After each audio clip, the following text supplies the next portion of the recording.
ایک تو یہ لوگ پڑھے لکھے نہیں اور دوسرا کوشش بھی نہیں کرتے. یہ سنیں کلپ سنیں، یہ کیا کہہ رہے ہیں کہ ایک عورت زنا کرے اور زنا کرنے کے پیسے لے، وہ زنا کر کے جو کمائے ہوئے پیسے ہیں وہ حلال کے ہیں.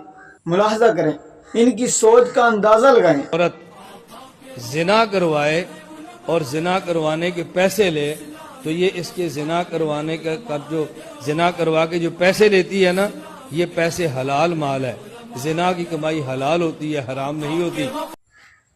اللہ رب العزت نے قرآن مجید کے اندر ایسی عورت کو، ایسے مرد کو جو شادی شدہ ہو کر زنا کرتا ہے، زمین کے اندر رہنے کا حق نہیں دیا.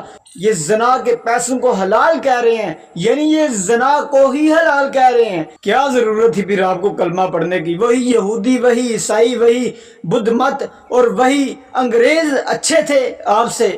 اگر آپ نے کاروبار ہی کرنا ہے تو یہ دین کا لبادہ جو اوڑے ہوئے ہیں اس کو اتار کر کاروبار کریں، آپ کا کاروبار حلال ہوگا. لیکن آپ کا کیا پتا؟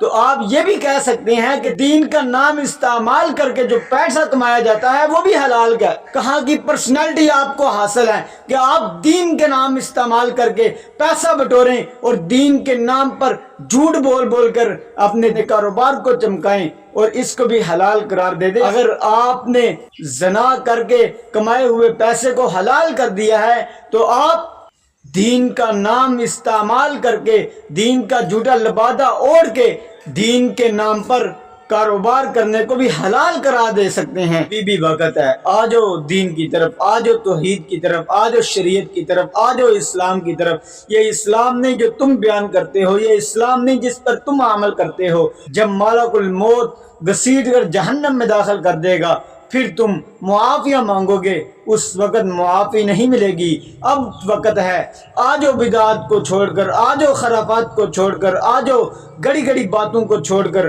آ جاؤ دین کی طرف، آ جاؤ اسلام کی طرف. محبوب پیغمبر صلی اللہ علیہ وسلم پر ایمان لے آؤ. خدا را ایسے کاروبار سے توبہ کریں جس سے محبوب پیغمبر صلی اللہ علیہ وسلم کی نبوت کو ڈاکہ ڈالا جائے، جس کاروبار کو چمکانے کے لیے دین کے اندر نئی نئی باتوں کو گڑا جائے، دین کے اندر شریعت کے اندر اپنی منمانی کی جائے اور اپنی مرضی کی باتیں کی جائیں. ایسا اسلام اللہ رب العزت کے ہاں قابل قبول نہیں. آ جاؤ توحید کی طرف، آ جاؤ اسلام کی طرف، آ جاؤ قرآن مجید کی طرف، آ جاؤ محبوب پیغمبر صلی اللہ علیہ وسلم کی احادیث کی طرف، آ جاؤ شریعت کی طرف. اور قربان جائیں ان کو ماننے والوں پر بھی وہ سن کر سبحان اللہ کے نعرے لگا دیتے ہیں.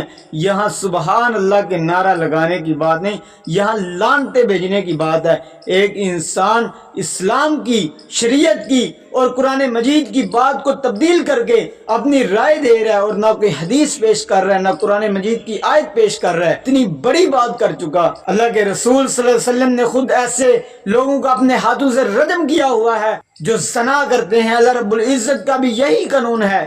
یہ کہاں سے قانون لے آئے؟ یہ کہاں سے اسلام لے آئے؟ یہ کہاں سے اپنا ایمان لے آئے؟ یہ اسلام والے نہیں، یہ ایمان والے نہیں. یہ ایمان کے نام پر، اسلام کے نام پر، قرآن مجید کے نام پر، محبوب پیغمبر صلی اللہ علیہ وسلم کی شریعت کے نام پر ایک دبا ہیں.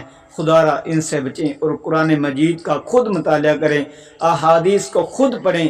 اگر کوئی ایسی بات کرے تو اس کے گلمے سے پکڑیں، اس سے دلیل مانگیں. اگر دلیل نہ دیں تو اس کا فوراً انکار کریں، اس کے خلاف کارروائی کریں، اس کے خلاف اپنا ایجنڈا استعمال کریں. یہ آپ کا اول اور عینی حق ہے. اللہ ہم سب کو سیدھے راستے پر چلنے کی توفیق عطا فرمائے.